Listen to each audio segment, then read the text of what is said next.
That was one of the weirdest finishes to a Grand Slam event that I've ever seen. And wow, I just kind of speechless after that. Congratulations, Naomi Osaka. You are awesome.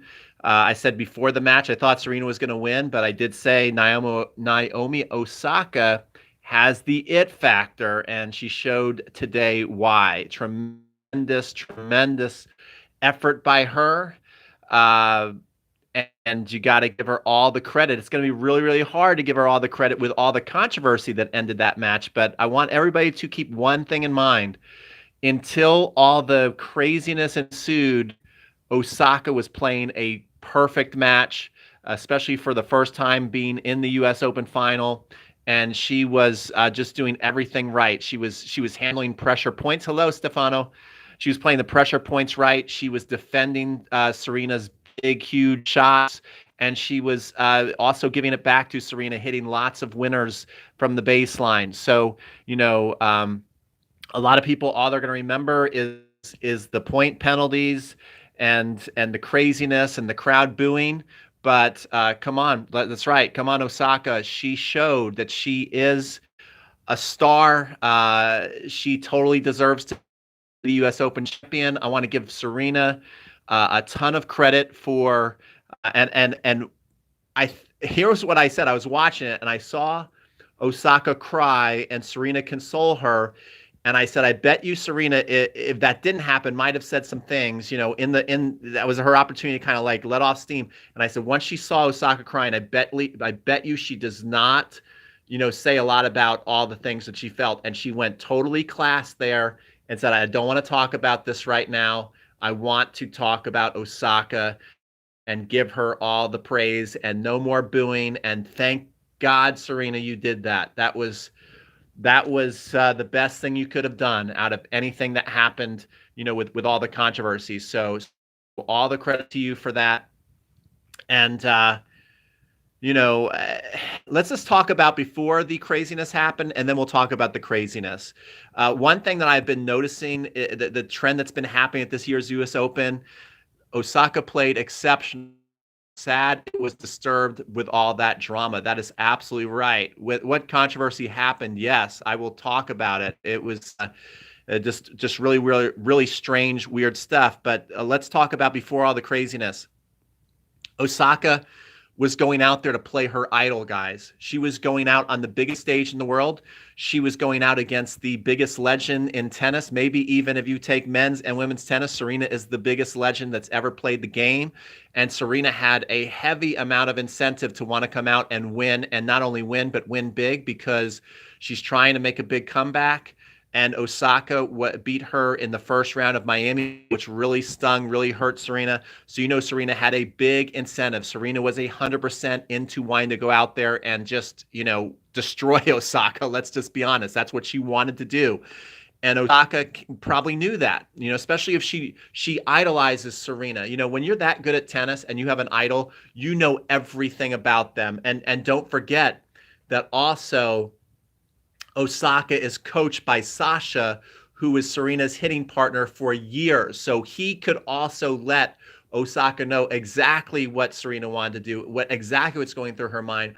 So Osaka knew what was coming. Serena wanted to come out and make a statement.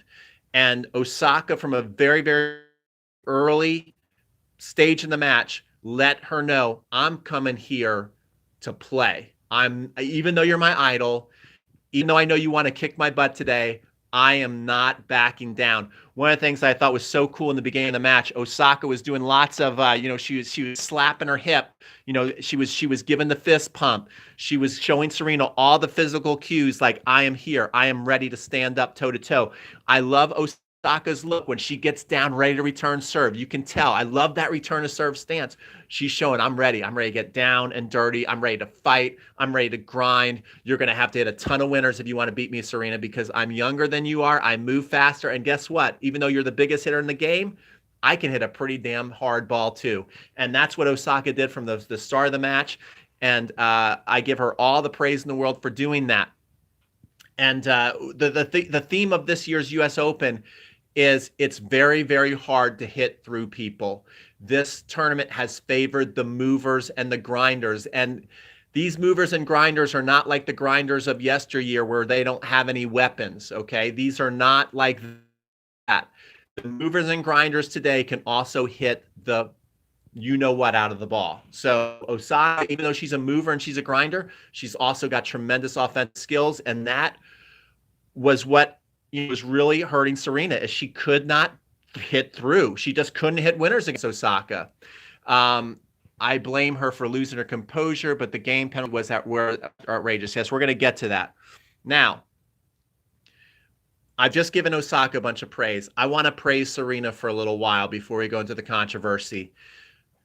Serena is 37 years old, guys. Serena, I heard Patrick, her coach, a couple years ago say, if you knew the condition her knees are in, I don't know if she's had anything done to make it better, but at one point, Patrick was saying her knees are almost bone to bone, okay? And to watch, and Serena used to be a fantastic, effortless mover to where she could have lazy footwork and then run and go get the ball. Now what you see is Serena is no longer a great mover, and you see her fighting with every ounce of effort to chase down balls, to stay in points, to fight. She's certainly still the most done hitter in the game. But as I was saying, just hitting through people is not getting the job done anymore on these slower conditions. And so when Serena lost that first set, to see her dig down and grind and start to chase down balls and to fight, it was pretty cool because, it wasn't just Serena running down balls. It was a 37-year-old woman trying to keep up with a 20-year-old gazelle. Okay. That's what it was. It's a 37-year-old woman who just had a baby trying to keep up with a 20-year-old gazelle, and she was doing a damn good job. And Serena, you were very inspirational to a 45-year-old. I was watching you. I could tell how hard you were working, and it was pretty awesome to watch. Now, all the wheels started to fall off when Patrick, Serena's coach, gave a signal. I think his signal was like, you got to start getting in because you're losing these battles going back and forth on the baseline. He could tell she was losing the battles going back on the baseline. And so he was giving her a little bit of coaching advice. Now, Patrick, her coach, claims that Serena did not see the sign. Patrick, to his credit, after the match, told Chris Evert that, yes, in fact, I was coaching. We were cheating. But he says everybody cheats. And you have to believe him. He says everybody coaches. He thinks it's a ridiculous rule. I actually think it's a ridiculous rule. What's wrong with hand signals? It's really not going to make that big a difference, guys. I mean, a couple of hand signals might, do a little bit for you, give you a couple of ideas, but really it's about the two gladiators going back and forth. I think it's a ridiculous rule, but it is a rule. He was cheating. Whether Serena saw him give the signal or not, one thing I do got to say against Serena here, give this video some thumbs up if you like what I'm saying and if you agree with me. One thing I got to call Serena out, she acted outraged that he would accuse her of cheating and she'd rather lose than cheat. Where Patrick basically contradicted her unknowingly, probably, when he said, yes, we were cheating. I was giving her signs. We do it all the time. Everybody does it. So for Serena act like she would never cheat and that's, so beneath her, she was lying there, guys. And I love Serena, but she was flat out lying. Patrick says they do cheat. They do give signals, and he says everybody does it, and I believe him 100%. So that really set Serena off, that whole idea to be accused of cheating. She could not get over that emotionally. And then when she double faulted twice in a row, I could tell before she even threw her racket that, and tennis is one of these sports. I mean, if you gave Serena in that moment a brick and she could hit herself in the face with it, she would have done it. She was so mad at herself. She was so frustrated that she had fought so hard up 3-1 and then she gave it away. She knew that was a huge, huge momentum shift. That was a golden opportunity for Serena to go up 4-1, and she probably would have ran away the second set. And the third set, you got to think that, a 23-time Grand Slam winner is going to pull out the third set. So she knew when she double faulted those two times, then she missed that shot, that she really freaking blew it. She knew it. Okay. She knew it. So she smashed her racket down into the ground and she got a point penalty. And that really set her off because first she's accused of cheating and then she gets called out on smashing a racket. I think both of those calls were correct. They were clearly cheating. Okay. He was clearly giving the hand signals and the umpire saw it. So, that's just part of the sport. Serena, you those first two calls were right. Okay. Now let's go to the last thing where Serena is blowing off steam. She is letting the umpire know this is not right. This is BS. You accused me of cheating. Now you're taking a point. And she starts to walk away and she calls him a thief. And this is where the umpire, in my mind, totally blew it. And I don't know what you do because he's doing his job. I don't think he should be fired. I don't think he should be fined. I don't think he should be banned from the sport. But my gosh, what a wimpy call. That was somebody getting their feelings hurt and using their power in a totally inopportune time. The only person that benefited was him saying, I'm going to get this, Serena. She just called me a thief, and that really pissed me off. And I'm going to show her I'm taking a game away. He lost his composure. Serena lost her composure, but let me tell you something. The umpire in that moment lost his composure, and he made a very selfish call, taking that game away from her. That was terrible. 20,000 people sitting in that arena did not want to see that happen. That's not how we want to see the match end, guys. The rest of the world did not want to see the match end like that. Naomi Osaka did not want the match to end like that against her idol. There is not one person except for the chair umpire who wanted to take that game away from Serena. And yes, was she being nice? Was it not the best sportsmanship to be, going back and forth with him and calling him a thief? No, it wasn't the classiest moment in Serena's career. But was it warranted? Was it warranted that as she's going off to play and she's just letting off steam and she says, you're a thief, and she's going to play the match, he could have easily been the bigger person there and let that moment go and let the match continue. But instead, he will forever be remembered for making that call. That was a terrible, terrible, terrible decision by the chair umpire. Let me be clear. Serena deserved the first two. Patrick admitted they were coaching.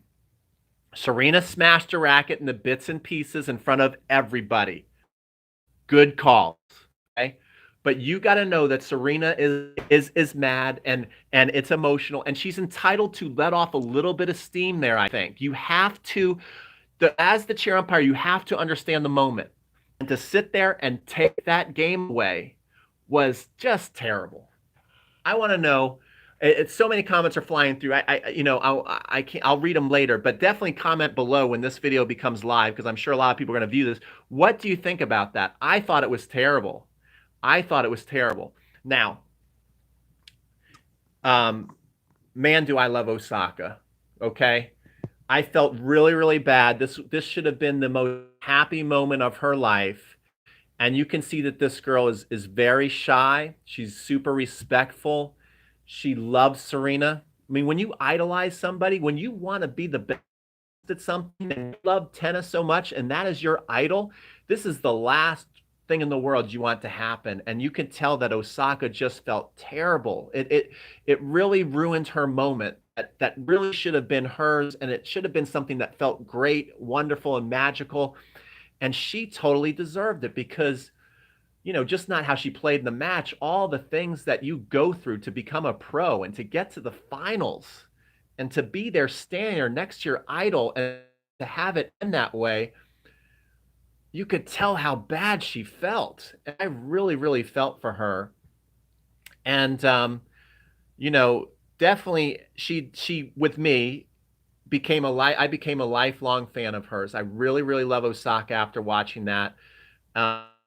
She's so humble. She couldn't even enjoy her own moment. I mean, it was really beautiful, and I really, was um, very moved when Serena came and hugged her after the match. Very moved when Serena was with her on the stage, and she consoled her when she started to cry. And I was just so proud of Serena, who calmed the fans down and said, let's let it be Osaka's moment. Because the person giving the interview would have loved to have egged that whole situation on. He asked two terrible questions.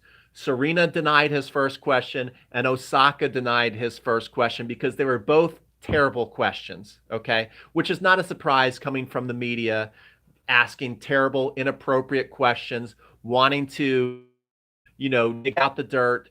And good job, ladies. Way to say, you know what? We're not going to answer your question. We're going to speak from the heart. And they said beautiful things. And Osaka's lack of comments. The fact that she didn't speak much, even though it was her moment, I thought was beautiful. And it was just, even though it ended so bad, it was still a great match. And my only hope going forward, I mean, Serena, her legacy can't be tainted. She is, I know, I didn't mean to say Osama. I said Osaka. I'm speaking live here. It's not easy. Give me a break. Uh, but I hope that Osaka, because I really think Osaka has star power. When Sloane Steven won last year, I thought, Sloane, I want you to win a lot of matches now, because what the sport is dying for is more next generation stars. And what's been happening is, throughout Serena's career, there's been glimmers of other people taking and winning a big moment, and then they just totally don't, they fall off the radar. They cannot become stars. I hope that this moment doesn't really hurt Osaka so much that she can't figure out a way to get back to the champions podium again. I really want to see you win over and over and over again, Osaka. We need another champion. We need someone to win consistently. You have the it factor, Naomi. You are super likable, super cute, super humble, amazing to watch. Just, I mean, did you see some of her shots where she's just in the air off both feet, hey, with power, hitting right off of forehands, getting down on her knees, the way she squats down on the ground and hits backhand winners up the line? I mean, she is fun to watch. She's fun to watch, and she is a very likable person. I really enjoy watching her play tennis, and I want her to win over and over and over again, because that's what we need. We need the next Serena and Venus. We need someone to be a star, because they're going to be leaving the sport soon, and they're going to be leaving a big void behind, and we need somebody that we can go, oh, I can't wait. Just how everybody in the stands, was behind Serena, because they had been behind her she had so many moments that they wanted one more moment for her. I want Osaka to be like that, where she creates so many moments and so many memories that we're always pulling for her. And I think that she can do it. I think you can do it, Osaka. So, don't feel bad about this victory. Be proud of yourself. Make this make you more hungry to come back and do it again, and do it again, and do it again, and do it again, because that's what the sport needs. We need another star. Serena's been the only star over the last 20 years in tennis, okay? Everybody else has been kind of manufactured. Serena's the only true star, her and Venus. So like this video before you go. If you've never watched us before, we're Crunch Time Coaching. We do lots of commentary like this, and we also do tons of tennis instruction. That's our real job, is we help you get better at tennis. So check out some of our other videos. Like this video, share it, and be ready to watch more US Open finals tomorrow. Thanks so much. Take care. Bye.